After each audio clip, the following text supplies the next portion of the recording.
தற்போதைய அண்மை செய்தியை பார்த்துக் கொண்டிருக்கிறோம். கோடை வெயில் சுட்டெரிக்கும் நிலையில் வட தமிழக எல்லை பகுதிகளில் பரவலாக மழை பெய்து வருகிறது.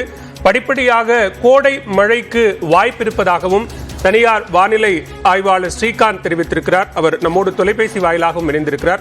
வணக்கம் திரு ஸ்ரீகாந்த். தற்போதைய சூழல்ல தமிழ்நாட்டின் பெரும்பாலான இடங்கள்ல அனல் காற்று வீசுகிறது. ஆரஞ்சு அலர்ட் எச்சரிக்கையும் கூட விடுக்கப்பட்டிருக்கிறது. ஆனா வட தமிழக பகுதிகளில் மழை பெய்வது என்பது ஒரு சாதகமான சூழலா?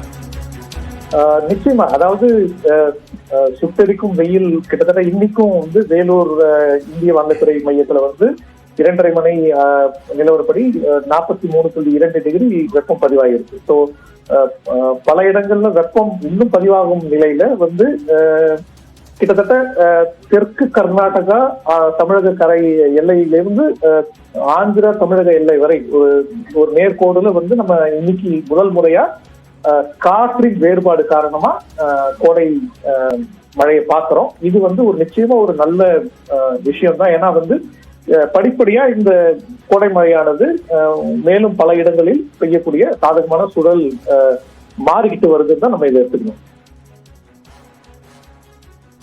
இப்போ ஆரஞ்சு அலர்ட் எச்சரிக்கை, மஞ்சள் எச்சரிக்கை அப்படின்னு குறிப்பிட்ட சில மாவட்டங்களுக்கு விடுக்கப்பட்டிருக்கு. அதே நேரத்தில் ஒரு 2-3 நாட்கள்ல வெயிலினுடைய தாக்கம் படிப்படியாக குறையும் அப்படின்னு பார்க்கப்படுகிறது.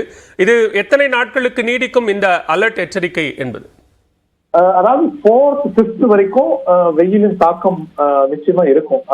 அதனாலதான் இந்திய வானிலைத்துறையும் அந்த எச்சரிக்கையா இருக்க வேண்டும்ங்கிறதுக்கான அலர்ட் கொடுத்திருக்காங்க. அதுக்கப்புறம் படிப்படியா வெயிலின் தாக்கம் குறைக்கும்.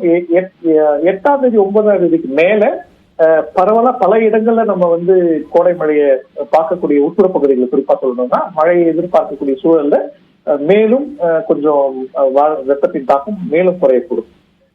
மிக நன்றி திரு ஸ்ரீகாந்த். இணைப்பில் பல்வேறு தகவல்களை எங்களோடு பகிர்ந்து கொண்டமைக்கு.